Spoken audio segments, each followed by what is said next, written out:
Hi hello നമസ്കാരം. ഞാൻ ശ്രീലക്ഷ്മി. എൻ്റെ പുതിയ വീഡിയോയിലേക്ക് എല്ലാവർക്കും സ്വാഗതം. അപ്പോൾ ഇന്നത്തെ വീഡിയോ എന്ന് പറയുന്നത്, ഇന്ന് രാവിലെ തൊട്ട് വിചാരിച്ചതാണ് ഞങ്ങൾ വീഡിയോ എടുക്കണം. പക്ഷേ കുറച്ച് സാങ്കേതിക തകരാറുകൾ കാരണം വീഡിയോ എടുക്കാൻ പറ്റിയില്ല. അപ്പം അങ്ങനെ ഇരുന്ന് ലാസ്റ്റ് വൈകുന്നേരം വരെ. എന്നാൽ പിന്നെ വിചാരിച്ചു ചായ കുടിക്കുന്ന ടൈമായി. അപ്പോൾ പാലൊക്കെ മേടിച്ചു കൊടുന്ന് ചായക്ക് വേണ്ടി ഒരു പലഹാരം ഉണ്ടാക്കാമെന്ന് വിചാരിച്ചു. അപ്പം ചായക്ക് പലഹാരം എന്ന് പറയുന്നത് റവയും കൊണ്ട്, എല്ലാവരുടെ വീട്ടിലുണ്ടാകുന്ന സാധനമാണല്ലോ റവ. അപ്പം റവയും കൊണ്ട് എന്തെങ്കിലുമൊക്കെ ഉണ്ടാക്കാൻ വിചാരിച്ചിട്ട് അങ്ങനെ ഇന്ന് റവയും കൊണ്ട് ഉണ്ടാക്കുന്ന ഒരു സ്പെഷ്യൽ സാധനമാണ്. പേരൊന്നുമില്ല കേട്ടോ പ്രത്യേകിച്ച്. നമുക്ക് ആ സ്പെഷ്യൽ സാധനം എങ്ങനെയാണ് ഉണ്ടാക്കണേന്ന് നമുക്കൊന്ന് നോക്കിയിട്ട് വരാം. അതിനു മുന്നേ നിങ്ങൾ എൻ്റെ പിന്നിലേ കണ്ടോ? അപ്പം ടെൻ്റെ നെറ്റൊക്കെ അടിച്ച് അടിപൊളിയാക്കിയിട്ട് കേട്ടോ ഞങ്ങളുടെ പച്ചക്കറി തോട്ടം. അന്ന് ആദ്യത്തെ ഫസ്റ്റത്തെ വീഡിയോയില് എല്ലാവരും കണ്ടിട്ടുണ്ടാവും.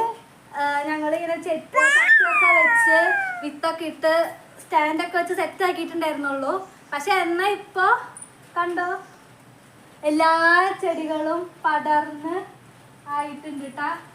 കണ്ട സൂപ്പറായിട്ടില്ലേ സാധനം? ഞങ്ങളുടെ പച്ചക്കറി ചെടി എല്ലാം എന്താ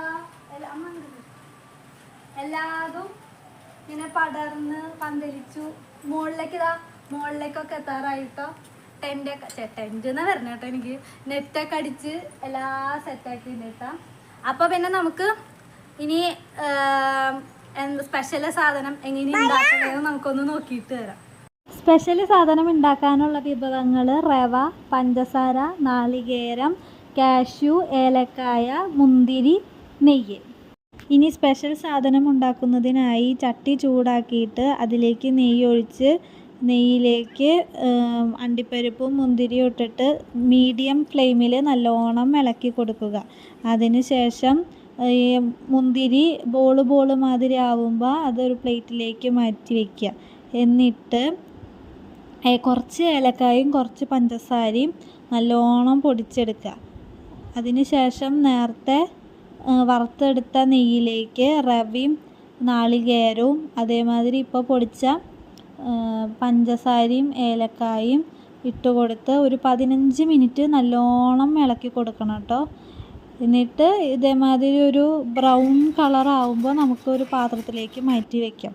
എന്നിട്ട് ചട്ടിയിലേക്ക് പഞ്ചസാരയും അതിലേക്ക് കുറച്ച് വെള്ളം ഒഴിച്ച് നല്ലോണം ഇളക്കി ഒരു കുറുക്ക് മാതിരി, ഒരു പശപ്പശപ്പ്, നമ്മളിങ്ങനെ തൊടുമ്പോൾ പശപ്പശപ്പ് മാതിരിയാണ്, അതേമാതിരി ആക്കുക. എന്നിട്ട് പാത്രത്തിലേക്ക് നേരത്തെ വറുത്തെടുത്ത റവയും അതേമാതിരി അണ്ടിപ്പരിപ്പും മുന്തിരിയും അതിലേക്ക് ഈ പഞ്ചസാര പാവ് ഒഴിച്ചിട്ട് നല്ലോണം ഇളക്കി കഴിഞ്ഞാൽ നമ്മുടെ സാധനം. അപ്പോൾ എല്ലാവർക്കും ഞങ്ങളുടെ ഇന്നത്തെ പുതിയ വീഡിയോ ഇഷ്ടപ്പെട്ടിട്ടുണ്ടാവും വിചാരിക്കുന്നു. ഇഷ്ടപ്പെട്ടിട്ടുണ്ടെങ്കിൽ എല്ലാവരും ലൈക്ക് ചെയ്യുക, ഷെയർ ചെയ്യുക, സബ്സ്ക്രൈബ് ചെയ്യുക. കൂടെ ബെല്ലൈക്കണും കൂടി കുത്തിപ്പൊട്ടിക്കാൻ മറക്കരുത് കേട്ടോ. അപ്പോൾ ഇനി പുതിയ വീഡിയോ വരുന്നത് വരെ ആയിരിക്കും. എല്ലാവർക്കും ബൈ.